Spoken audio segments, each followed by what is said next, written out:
जिनको भी परिवारवाद से दिक्कत है, मुझे लगता है कि उनको परिवार चाहिए, जैसे नरेंद्र मोदी जी ने किया उनका अनुसरण करें तो बेहतर रहेगा।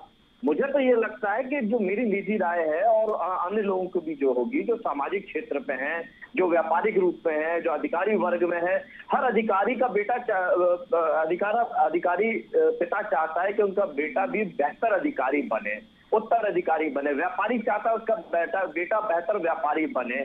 उसी तरीके से अगर राजनेता चाहते हैं कि उनका पुत्र भी बेहतर राजनेता बने, तो इसमें बुराई कहाँ है? और भारतीय जनता पार्टी इससे अगर अछूती हो तो हम इस विषय को ये माने कि हाँ, ये बेकार है, केवल दूसरी पार्टियों में है, और भारतीय जनता पार्टी इसमें एक आइडियल है, एक बड़ा उदाहरण है, तो हम उस बात को मान सकते हैं। लेकिन अभी जो ब्रज शरण सिंह को विवादित बात आई है, जिस तरीके से उन्होंने कृत्य किए हैं, दिल्ली में रहते हुए हमारी बेटियों ने जिस तरीके से आंदोलनरत किया, तब उनको इस्तीफा देना पड़ा, फिर उन्होंने अपने एक सहयोगी को अध्यक्ष बनवा दिया, उस अध्यक्ष के उसके बाद हमारी बेटियों ने फिर विरोध किया, तब फिर वो भंग करनी पड़ी पूरी। अब उनका टिकट जब नहीं हो रहा था तो उनके बेटे को टिकट दे दिया गया। उनके पहले से जो बड़े पुत्र हैं वो विधायक हैं भारतीय जनता पार्टी से। उसी तरीके से पीलीभीत से इस मेनका गांधी जी के पुत्र वरुण गांधी होते थे। कौन मेनका गांधी, कौन वरुण गांधी? वही गांधी परिवार जिसको दिन भर भारतीय जनता पार्टी के लोग कोसते हैं। वही इमरजेंसी संजय गांधी जी जिनको इमरजेंसी के लिए याद किया जाता है, वही संजय गांधी जी उन्हीं की पत्नी को और उन्हीं के बेटे को अभी तक भारतीय जनता पार्टी सांसद बनाती थी और नेता है भारतीय जनता पार्टी के अंदर। तो ये दोहरे चरित्र, दोहरे मापदंड। उसके बाद जब इनसे इन परिवारवादों की बात करें, कल्याण सिंह जी का परिवार पूरा वंश बता दें, सिंधिया का पूरा परिवार पूरा वंश बता दें, तो भारतीय जनता पार्टी एक नया उदाहरण, एक नया कंसेप्ट लेकर के आती है। वो कंसेप्ट क्या होता है? पार्टी का राष्ट्रीय अध्यक्ष नहीं बनेगा, मुख्यमंत्री नहीं बनेगा, ये कंसेप्ट लेकर के आते हैं। तो भाई हम ये जानना चाहते हैं, जिस एनडीए के माध्यम से भारतीय जनता पार्टी कहती है कि हम 400 पार करेंगे, उस एनडीए में लगभग 90% जो इनके हैं वो तो सब वही परिवारवाद वाले हैं, जिनके राष्ट्रीय अध्यक्ष उन्हीं परिवारों से हैं। चाहे वो संजय निषाद जी जिनको ये लोकसभा लड़ा रहे हो, चाहे घोसी से राजभर जी के पुत्र हो जिनको ये चुनाव लड़ा रहे हो, या चाहे रामविलास पासवान जी के बेटे हो, चाहे रामविलास पासवान जी के भाई हो, तो एनसीपी से जो अभी जिनको चक्की पीसिंग करवा रहे थे, तो जितने लोग ये निकले हुए हैं ये सब अकाली दल हैं, जितने इनके सहयोगी हैं सब। और अभी नए जो चवन्नी आई है इनके पास, वो छल के आरएलडी, उसके भी राष्ट्रीय अध्यक्ष कौन है? ये सब परिवारवादी। तो हरियाणा में अभी तक उप मुख्यमंत्री बना के रखे थे जाट परिवार से, वो भी तो परिवार के ही हैं। तो ये जो परिवारवाद की बात करते हैं, जब इनसे ये सवालात किए जाए, जब इनको आईना दिखाया जाए, तभी नई परिभाषा ले आते हैं। तो परिभाषा इनके हिसाब से अलग अलग चीजें हैं, बात तो उसी परिवार की होगी जो सबका परिवार होता है। मैं जितने लोग परिवारवाद का विरोध करते हैं, मैं उनसे यही समझना चाहता हूं, अगर परिवारवाद खराब होता है, और हमारे राष्ट्रीय अध्यक्ष जी ने भी इस बात को कहा, माननीय अखिलेश यादव जी ने, अगर परिवारवाद खराब होता है तो परिवारों से वोट मत लीजिए। यस जी, वो परिवारवाद जब कहते हैं तो वो ये कहते हैं कि पार्टी के प्रमुख पद में मत आइए, पहले मेहनत करिए, नीचे से आगे बढ़ते बढ़ते आइए, जैसे बीजेपी अपने पार्टी में करती है। मैंने वही सारे तो एनडीए के गठबंधन के घटक दलों के उदाहरण बताए कि एनडीए में 90% लोग हैं उसी परिवार से हैं। आता हूं भरत जाता हूं। अब योग्यता की बात करें, आपने जो सवाल किया उसका जवाब उनको बीसीसीआई का चीफ बनाया, अनुराग ठाकुर जी के पिताजी का मुख्यमंत्री नहीं थे हिमाचल प्रदेश के, उनमें कौन सी ऐसी योग्यता थी जो इतने बड़े पैमाने पे ले गए? कहा क्या पिता के साया का असर नहीं है उनकी राजनीति में? तो जब पिता आपके अच्छे राजनेता हो तो उनकी छाप आती है और वो बेहतर जन सेवा कर पाते। हम इस बात को बुराई नहीं मानते, भारतीय जनता पार्टी बुराई मानती है। तो एनडीए से उन सारे सहयोगी दलों से नाता तोड़ दें जो परिवारवाद के हैं, परिवार के राष्ट्रीय अध्यक्ष हैं, उनसे सहयोग न लें। देखिए, मैंने लगभग सुना, हालांकि भारतीय जनता पार्टी की आवाज कम आ रही, बहुत कम बातों को सुन पाया। कोई बात नहीं, सुनी सुनाई बातें हैं, वही बातें हैं जो दोहराते हैं। जैसे भी आपने कहा मोदी जी के लिए, तो इन्होंने भी वही बातें दोहराई होंगी, नई बातें कुछ है नहीं उसमें। तो परिवारवाद की हो सकता है कि नई परिभाषा बना दी हो उनने अपनी सुविधा के अनुसार, जैसे उनको सुविधा लगती हो, तो वो है मेरा नहीं। वो ये यश जी वो ये कह रहे थे कि जो बच्चे जो है जब गोधरा हुआ था उसके बीच जो छोटे बच्चे थे वो वोटर बन चुके हैं, उनको बताने के लिए ये जरूरी था कि प्रधानमंत्री मुद्दा उठाएं। लेकिन सवाल फिर वही है, उनको बताना क्यों था? आखिरकार कोई इसके पीछे कोई रणनीति है ना, उस रणनीति की बात कर रहा हूं मैं। मैं आपके सवाल का जवाब दूंगा, उससे पहले मेरा अनुरोध था, वरिष्ठ पत्रकार है, उन्होंने कहा एनडीए, और जब इंडिया गठबंधन की बात आई तो इंडी गठबंधन बोल रहे हैं। तो वरिष्ठ पत्रकार हैं, उनसे ज्यादा पत्रकारिता मुझे नहीं लगता, और पढ़ने लिखने का काम हम पैनल में बैठे हुए किसी भी व्यक्ति ने किया होगा। तो अगर हम एनडी को एंटी गठबंधन नहीं बोल रहे हैं और इंडिया को इंडी गठबंधन बोल रहे हैं, तो ये भाजपा की भाषा कम से कम हमारे वरिष्ठ पत्रकारों को बचना चाहिए। ये भाजपा की भाषा है, क्योंकि वहां अनपढ़ लोग ज्यादा हैं, वो इंडिया नहीं पढ़ पाते हैं, वो सरस्वती शिशु मंदिर में पढ़े हैं, तो उनको इंडिया पढ़ने में दिक्कत होती होगी। जो बोल के सुना दिया जाता है वो उससे चलते हैं, तो कम से कम आप उनका अनुसरण ना करें। आपका अपना खुद का अध्ययन है, आपका खुद का अपना तजुर्बा है, उस भाषा को बोले। स्वागत है आपसे, हमारी आलोचना करें, हमारी तारीफ करें, हर चीज का आपका स्वागत है। दूसरी बात, आपके सवाल का जवाब दे दूं, ठीक है, ये नफरत की जब तक बात नहीं करेंगे तब तक कीचड़ कैसे बनेगा? उसी कीचड़ में तो कमल खिलाना है इनको। तो ये कीचड़ ही तो इकट्ठा करते हैं, जो सारे दलों से लोगों को लेकर के आ रहे हैं। जिस भारतीय जनता पार्टी के माध्यम से ये कांग्रेस को कोसते थे, सपा को कोसते थे, अन्य दलों को कोसते थे, आज जब उनके सबके लोग जब भाजपा में आ जाते हैं तो ये किसको कोसेंगे? अब कोसने को तो कोई बचा नहीं।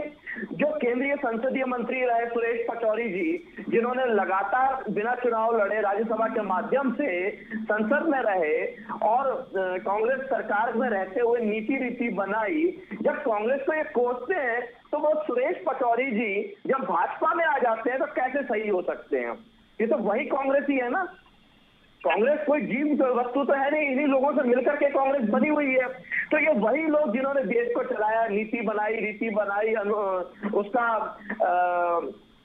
उसके अगुआ रहे, तो उन अगुवाओं का भारतीय जनता पार्टी में ले जा करके आप कांग्रेस को कोसेंगे, सपा को कोसेंगे, अन्य दलों को कोसेंगे, तो कैसे चलेगा? तो अब इनके पास कुछ बचा नहीं। उसी तरीके से ये एक महाराष्ट्र का उदाहरण दूं, ये जिन लोगों को कोसते थे, चाहे वो नारायण राणे हो, चाहे वो अन्य लोग हो, जिनको कोसते थे विपक्ष में रहते हुए कि ये लोग जो है भ्रष्टाचारी, नारायण पे 300 करोड़ का गबन का इल्जाम लगाया था, एक आदमी था उसको चक्की पीसिंग करा रहे थे, लेकिन जब सत्ता में आ जाते हैं तो उन्हीं को अभी 5 लोग ऐसे महाराष्ट्र से चुनाव लड़ रहे हैं जिनको भारतीय जनता पार्टी सर्टिफिकेट देती थी ये भ्रष्टाचारी है, ये सर्टिफिकेट बांटते थे हर भाषण में कि भ्रष्टाचारी। आज उन 5 लोगों को प्रत्याशी बनाया भारतीय जनता पार्टी एनडीए ने।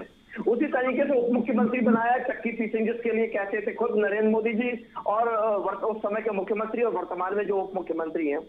तो ये इस तरीके के केवल बरगलाने वाली सरकार सत्ता है, उसका काम है कि उन्होंने जो बेहतर काम किए, जनहितैषी काम किए, जनता को अगर वास्तविकता में उसका लाभ मिला है तो जनता को वो चीजें बताएं और उसके बदले में अपने जो वोट मांगा था जिस आधार पे, उस आधार पे उनको जनता वोट देगी। देखिए, मैं समाजवादी पार्टी के भाई का जवाब दे दूं, वो मेरे ऊपर बड़ा आरोप लगा रहे थे कि बीजेपी की तरह मत बोलिए। नहीं, मेरी बात, मेरा अनुरोध सुनी थी आप, आरोप नहीं है, मेरी बात आप कृपया ध्यान से सुने। इंडिया जो मैंने कहा, इंडी गठबंधन कहा, इंडी में अंतिम ए का मतलब ही अलायंस है। और एनडीए गठबंधन कहा था कि आपने एनडीए गठबंधन कह रहे थे आप, तभी मैंने आपत्ति लगाई थी और मेरा आपसे अनुरोध था। अगर एनडीए को गठबंधन कह दिया एनडीए के बाद, तो आप मुझको बीजेपी का प्रवक्ता बताने लगे।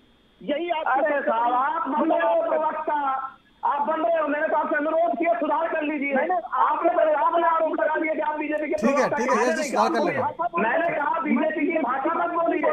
अगर आपको बीजेपी का प्रवक्ता बनना है तो आप बन जाइए, मुझे उसमें कोई तकलीफ थोड़ी है। मैंने आपसे अनुरोध किया, सुझाव दिया, आपको मानना मानिए, नहीं मानिए, बीजेपी का प्रवक्ता बन जाइए। यस जी सुन लीजिए। आपने कहा कि मैं बीजेपी में क्या सुन लो, पहले आपने मेरी बात पूरी नहीं आने दी और आपने वरिष्ठ पत्रकार अभी आ रहा हूं आपके पास, आ रहा हूं। मेरा अपना आकलन है, आपका मैंने पहले ही कहा कि मेरा अपना आकलन गलत है, उसको सुधार कर लीजिए, बेहतर होगा।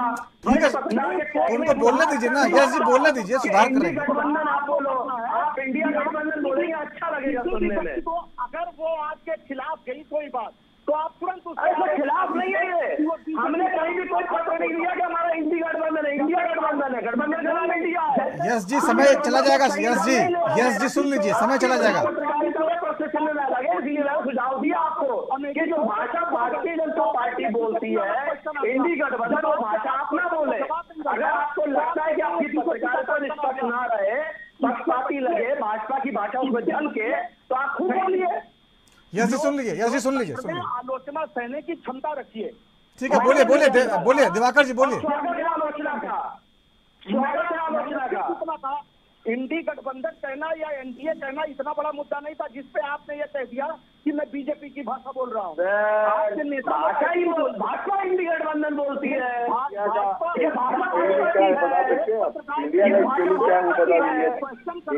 यस जी सुन तो लीजिए, यस जी सुन लीजिए, सुन लीजिए, वाला क्वेश्चन है। यस जी सुन लीजिए। ठीक है दिवाकर जी, ठीक है आगे बढ़िए दिवाकर जी, किस तरह की बातें करते हैं, ठीक है आगे बढ़िए, आगे बढ़िए, वो आप लोगों की बात है, वो आप जाने। ठीक है आगे बढ़िए। ऐसा मानना है नवीन जी, सुनिए मेरी बात जी। मेरी बात सुनिए, मुझे मौका जरूर दीजिएगा आप बोलने का। ठीक है देखिए मैं अपनी बात कह रहा हूँ, मैंने तब भी कहा था, अब भी कह रहा हूँ कि ये मेरा आकलन है, कोई जरूरी नहीं कि ये सही हो, जो भी लोग आएंगे उनका अपना आकलन होगा, लेकिन मेरा अपना जो आकलन है वो यही है कि मुद्दे चाहे कितने हो, लोकतंत्र में जनता ही जनार्दन होती है।